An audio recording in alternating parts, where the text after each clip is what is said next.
우리에게 주시는 하나님의 말씀은 시편 78편 56절부터 72절까지입니다.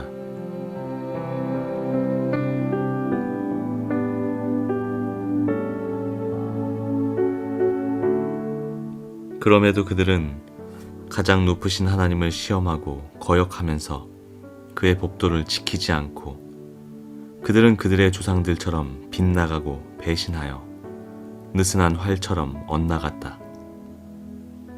그들은 산당에 모여 그의 노를 격동하며 조각한 우상을 섬기다가 그를 진노하게 하였다. 하나님께서 듣고 노하셔서 이스라엘을 아주 내버리셨다. 사람과 함께 지내시던 그 천막 실로의 성막을 내버리셨다. 주님의 능력을 나타내는 궤를 포로와 함께 내주시고 주님의 영광을 나타내는 궤를 원수의 손에 내주셨다. 주님의 백성을 칼에 내주시고 주님의 소유에 분노를 쏟으셨다. 불로 젊은 총각들을 삼켜버리시니 처녀들은 혼인 노래를 들을 수 없었다. 제사장들은 칼에 맞아 넘어지고 과부가 된 그들의 아내들은 마음 놓고 곡 한 번 못하였다. 드디어 주님은 잠에서 깨어난 것처럼 분연히 일어나셨다. 포도주로 달아오른 용사처럼 일어나셨다. 원수들을 뒤쫓아가서 쳐부수시며 길이길이 그들을 욕되게 하셨다. 그리고 주님은 요셉의 장막을 버리시고 에브라임 지파도 선택하지 아니하셨다. 오히려 유다 지파만을 선택하셨으며 그가 사랑하신 시온산을 뽑으셨다. 그곳에서 주님은 주님의 성소를 높은 하늘처럼 세우셨다. 영원히 흔들리지 않는 터전 위에 세우셨다. 주님의 종 다윗을 선택하시되 양의 우리에서 일하는 그를 뽑으셨다.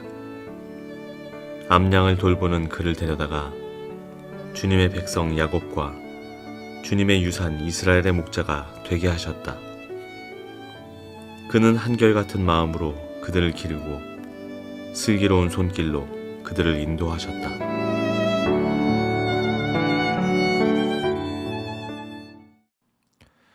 시편 78편은 이스라엘 역사 가운데 나타났던 중요 사건들이 기록되어 있습니다. 그러나 이 시는 단순히 중요 사건들을 기록하기 위한 목적은 아닙니다. 시편 78편은 모든 세대의 성도들이 어떻게 행동해야 하는지를 가르쳐주기 위해 이 시를 기록하였습니다. 저는 개인적으로 시편 78편 34절부터 38절까지의 말씀이 인상 깊었습니다. 하나님께서 그들을 진멸하실 때에 그들은 비로소 하나님을 찾았으며 돌아와서 하나님께 빌었다. 그제서야 그들은 하나님이 그들의 반석이심과 가장 높으신 하나님이 그들의 구원자이심을 기억하였다. 그러나 그들은 입으로만 하나님께 아첨하고 혀로는 하나님을 속일 뿐이었다. 그들의 마음은 분명히 그를 떠났으며 그가 세우신 언약을 믿지도 않았다. 그런데도 그는 긍휼이 많으신 하나님이시기에 그들의 죄를 덮어주셔서 그들을 멸하지 아니하시며 거듭 그 노하심을 돌이키셔서 참고 또 참으셨다. 이스라엘의 죄로 인해 하나님의 심판이 임합니다. 그러나 하나님께서 행하신 심판의 목적은 회복입니다. 하나님이 그들의 반석이시고 가장 높으신 구원자이심을 깨닫게 하시기 위해 심판하시는 겁니다. 그럼에도 불구하고 이스라엘은 이러한 은혜를 또 잊어버립니다. 그리고 또다시 기억합니다. 이처럼 이스라엘의 역사를 보면 계속되는 심판과 회복이 있었음을 발견하게 됩니다. 이러한 맥락 속에서 오늘 본문을 살펴보겠습니다. 본문 56절과 57절입니다. 그럼에도 그들은 가장 높으신 하나님을 시험하고 거역하면서 그의 법도를 지키지 않고 그들은 그들의 조상들처럼 빗나가고 배신하여 느슨한 활처럼 엇나갔다. 하나님께서는 이스라엘을 약속의 땅 가나안으로 이끄셨습니다. 젖과 꿀이 흐르는 땅이 모두 이스라엘의 것이 되었습니다. 그럼에도 백성들은 하나님을 시험하고 거역하면서 율법을 지키지 않았습니다. 또다시 하나님을 배신합니다. 이뿐만 아니라 58절 백성들은 자신들이 만든 우상을 섬김으로써 하나님의 화를 돋구었습니다. 새롭게 세대가 바뀌었어도 이스라엘의 행위는 변함이 없습니다. 과거 조상들이 행했던 죄악을 또다시 반복해서 짓고 있는 겁니다. 이에 대해 하나님은 분노하십니다. 59절에 이스라엘을 아주 내버리셨다라고 말씀합니다. 백성들과 함께 지내시던 성막을 내버리십니다. 이방 나라들을 통해 이스라엘을 치십니다. 그로 인해 제사장, 과부, 총각, 처녀, 남녀노소 할 것 없이 모두 다 하나님으로부터 화를 당하게 되었습니다. 그럼에도 하나님께서는 진노와 심판으로 끝내지를 않으십니다. 또 다른 구원의 계획, 회복을 향한 계획을 준비하시는 겁니다. 그 계획이 무엇입니까? 바로 유다 지파를 세우는 일이었습니다. 그리고 이 유다 지파에서도 다윗을 선택하십니다. 본문 70절부터 72절까지입니다. 주님의 종 다윗을 선택하시되 양의 우리에서 일하는 그를 뽑으셨다. 암양을 돌보는 그를 데려다가 주님의 백성 야곱과 주님의 유산 이스라엘의 목자가 되게 하셨다. 그는 한결같은 마음으로 그들을 기르고 슬기로운 손길로 그들을 인도하였다. 하나님께서는 유다 지파의 다윗을 선택하셨습니다. 다윗을 통해 이스라엘을 회복시키고자 하셨습니다. 그렇다면 왜 12지파 중 유다 지파를 택하셨으며 그 유다 지파 중에서도 다윗을 택하셨을까요?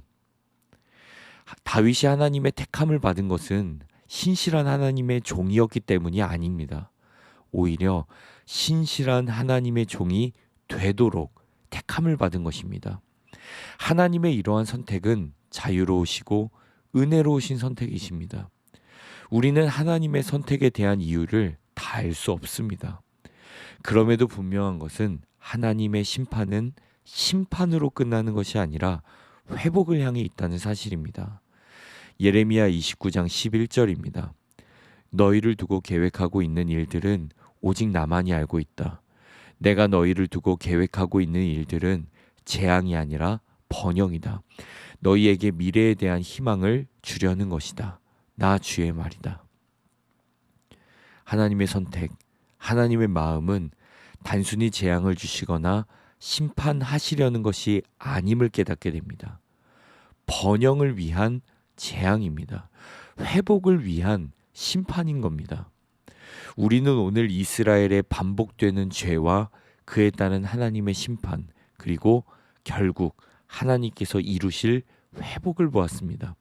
하나님께서는 이스라엘을 향한 약속들을 신실하게 지켜주셨습니다. 그러나 이스라엘은 하나님 앞에 신실하지 못했습니다.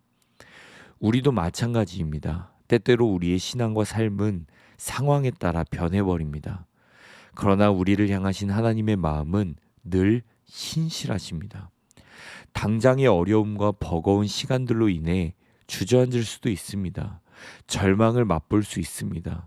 그럼에도 늘 우리에게 신실하시고 회복과 변화를 이루어 가시는 주님을 더욱 굳게 의지할 수 있기를 바랍니다. 끝까지 주님만을 바라보면서 희망을 잃지 않는 그 믿음이 허락될 수 있기를 기도합니다. 이미 우리가 하나님의 자녀 되었음을 잊지 마십시오. 심판이 있더라도 하나님의 자녀라는 사실은 변하지 않습니다. 자신의 몸을 내어주시기까지 우리를 사랑하시는 그 하나님의 마음을 과소평가하지 마십시오. 날마다 주님께서 우리의 마음과 생각을 지켜주시길 바랍니다. 주님의 선하심과 인자하심을 늘 기억하시기 바랍니다. 심판 뒤에는 반드시 회복이 있다는 사실을 잊지 않고 매 순간 주님의 선하신 뜻과 은혜 안에서 빛 가운데 하루하루 살아가는 우리 모두 될 수 있기를 주님의 이름으로 축복합니다. 기도하겠습니다. 주님, 우리를 향하신 주님의 뜻과 마음은 재앙이 아니라 번영임을 기억합니다. 우리에게 미래에 대한 희망을 주시려는 것임을 다시 한번 깨닫습니다. 우리를 향하신 주님의 마음, 심판이 아니라 그 뒤에 반드시 회복이 있다는 사실을 잊지 않게 해주십시오. 그래서 신실하신 그 하나님만을 더욱 신뢰하고 의지하며 살아가는 우리가 되게 해주십시오. 그러한 믿음을 허락해 주시고, 또한 그렇게 살아갈 수 있는 지혜를 주시고, 또한 그렇게 그 진리를 붙잡고 살아갈 수 있는 힘과 용기를 우리 모두에게 허락해 주십시오. 주님께 감사드리며 늘 우리를 향해 신실한 마음을 갖고 계시는 예수 그리스도의 이름으로 기도합니다. 아멘.